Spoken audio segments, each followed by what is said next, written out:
What we do here is go back. Hey everyone, welcome. In this video I'll take you back to the year 2007. The year this speaker system was released. It's the Z-10 from Logitech. And honestly, this was the first speaker system that I know of sounded as good as a 2.1 speaker system. 2 satellite speakers, 1 subwoofer, and this was only a 2.0 speaker system. So only these 2 speakers and no subwoofer, and still they were able to produce a decent amount of bass. And the overall sound quality was really good on these speakers. So that was 12 years ago. We're gonna have a look on these speakers, and yeah, after that I'm gonna tell you what's wrong with them. So we're gonna start with the looks of these speakers. As you can see, they have a piano black glossy finish, and immediately it pops out, it has a LCD display. This LCD display was also used on the G-15 gaming keyboard. First with a bluish LCD display, later on in the second revision they used this display with kind of orange tint, and of course in the G-13 gaming keyboard pad they also use this display. This display can be used for several things. For example, audio information, the song that's currently playing, the playback time, etc. Other than that, you can use it as a system monitor, so CPU and memory load, network statistics, the clock, time and date, that kind of stuff. You can show it on this, notifications as well, and you can run custom scripts on it. So you can program your own script if you like. Below that we have a couple of buttons, and we start with the on-off button, which is right here on the bottom left, and if we press it again it will power on again. Yeah. Next to that we have the mute button, and next to that we have the level button. If we press that we can change the volume, the bass, the treble, the usual stuff. Next to that we have volume down, volume up. If we move up a row we have display, and at the moment there is nothing to display, but if you have installed the software from Logitech you can cycle through the custom scripts they provide you with. Then we have a track back, play pause, and track forward, and then we have 1, 2, 3, 4 as preset buttons. Of course the most important are the drivers of the speaker. We have a 1-inch dome tweeter, and below that we have a 3-inch woofer. On the back of the speaker we have the woofer port, and yeah, that's really all there is to it. And the same goes for the left speaker, a 3-inch woofer and a 1-inch dome tweeter. So these speakers are connected with a cable, a USB cable I might add, to your computer. But the right speaker also has a auxiliary in.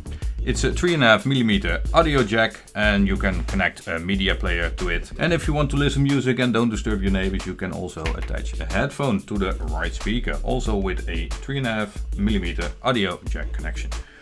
The left speaker is quite heavy because it holds the power supply, and on the left speaker is a non-removable cord to the right speaker. Yeah, and that's basically it. So let's have a look on this display. If we open up the software from Logitech, so let's see. If we have the LCD clock, yeah, so it will show you the time, date, and all that kind of stuff. We have a sort of stopwatch. So let's see that. Yes, a stopwatch and a countdown timer, as well as a performance monitor, so you can see the current CPU load and the amount of RAM that's being utilized at the moment. So let's start playing some songs, and you will soon find out what's wrong with these speakers. So we'll just play a song here, and this is from the right speaker. Has a lot of bass in it, but sounds okay, nothing wrong with it. And if we switch over to the left speaker, not so much, not good, no.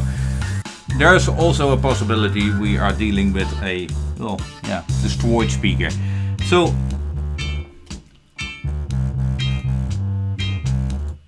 thank you. So in this video we're gonna take this speaker apart and see what we find on the inside. Well, I know this much, that this glossy panel on the front is glued on. So yeah, that could be a bit of a challenge. There are 2 screws on the bottom, but I don't think they do that much, because I think this needs to come off. So, and let's see if we can get these speakers back to their full glory and enjoy the sound quality of these. So let's get started. So this front cover is glued on, and yeah, we're gonna see if we can get an opening here. And maybe we need to heat the front of this. I don't know what type of glue they used, but yeah, we're just gonna start with it and yeah, see how it goes. First, well,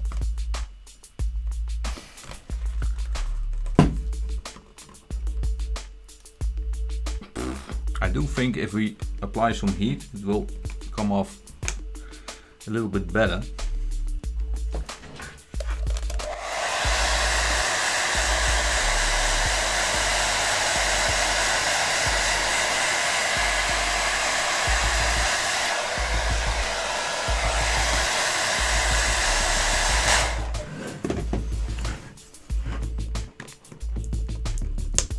Oh, that helps, definitely.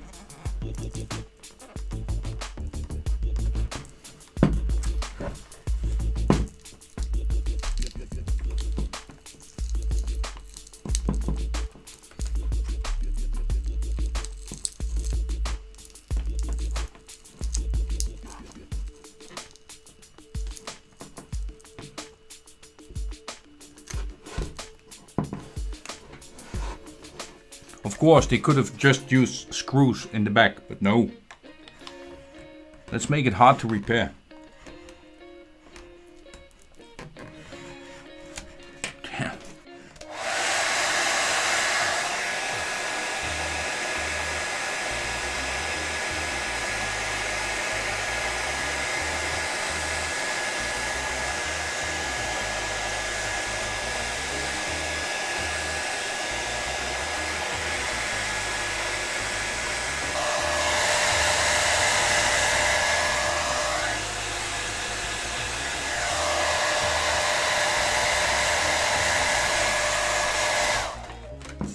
Don't want to melt the plastic.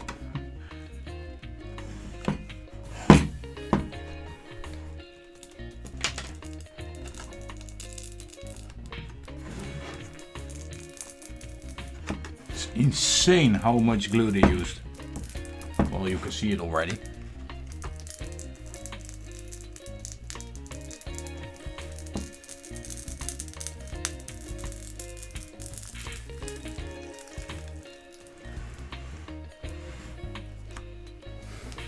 Oh, yeah, look at that. Smells like glue too. Well, it is glue. So, okay. So we have a couple of screws here. 1, 2, 3, 4, 5, 6, 7, 8 screws. So we'll need my screwdriver. Yeah.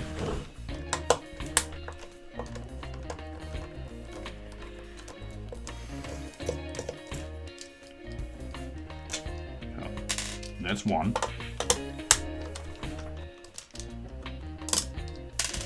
And that's two. Oh, that one is in really deep.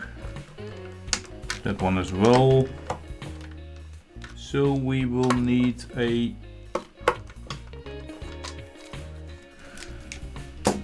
longer screwdriver. What do you know? Yay, it's magnetic. So one thing I noticed is the adhesive they used. It's like a whole strip on the front side of this speaker. You can see the cutouts for the right speaker.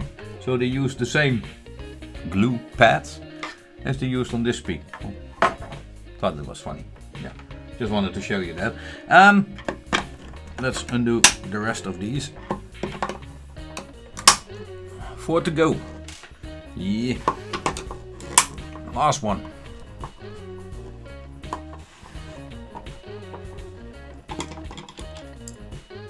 Yes. Like that. Okay. Oh yeah.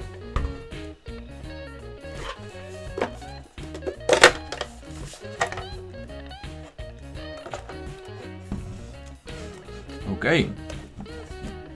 We don't have that much room, so I'm going to disconnect the tweeter.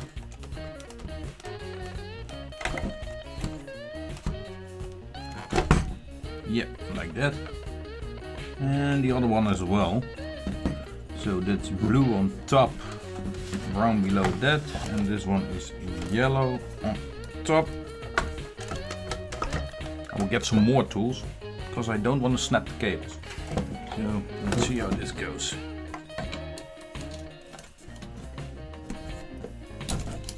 That's one.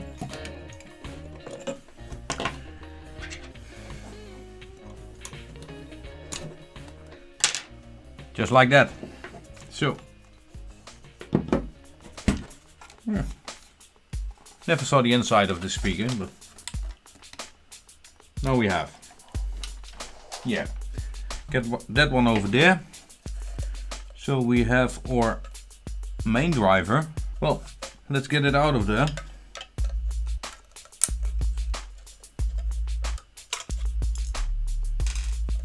And let's see if we can do anything about this.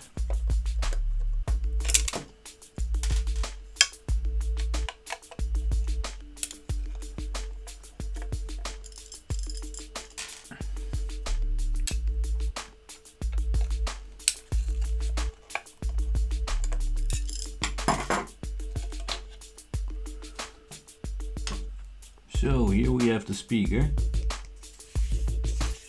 A little bit dusty, but it's not damaged. So yeah, the problem that we have here, and let me see if I can get this on camera. You can see this foam edge is ripped. Yeah, and that is what we are hearing here, because the bass reflex is just escaping between this room, and that will cause a resonating noise. Some sort of that. Yeah, so it's about, well, 2-3 centimeters. But I noticed on the other side it is, yeah, at some points a bit damaged as well. Of course, you could try to glue this. There are some repair kits that, yeah, some sort of rubber glue, and you can try to glue this together, but I don't think it will hold. No, over time it will just rip another part of this foam edge off. So I thought the only good solution for this is to replace this foam edge of the speaker. And I'm not into speaker repairs, so that will definitely be a challenge. I think this video just got a part 2. It would be way cooler if we can just replace it ourselves, or try to replace it. If it fails miserably, of course we could just order another one of these units, and on eBay they sell for about $30. So it's not all that expensive, but it takes the fun out of this. So I'm going to find out if I can repair this speaker myself, and hopefully I can. If you have any ideas on how to fix this the good way for a noob like me in this case, yeah, please leave them down in the comment section. Yeah, other than that, if you have any comment suggestions, maybe some advice, you can leave them down in the comment section as well. With that, I think this video will just stop here. I will put this away in the meantime, until I get my spare parts and have my research done right. So yeah, I will leave the video at this. Thank you all for watching, and see you in the next one. Bye!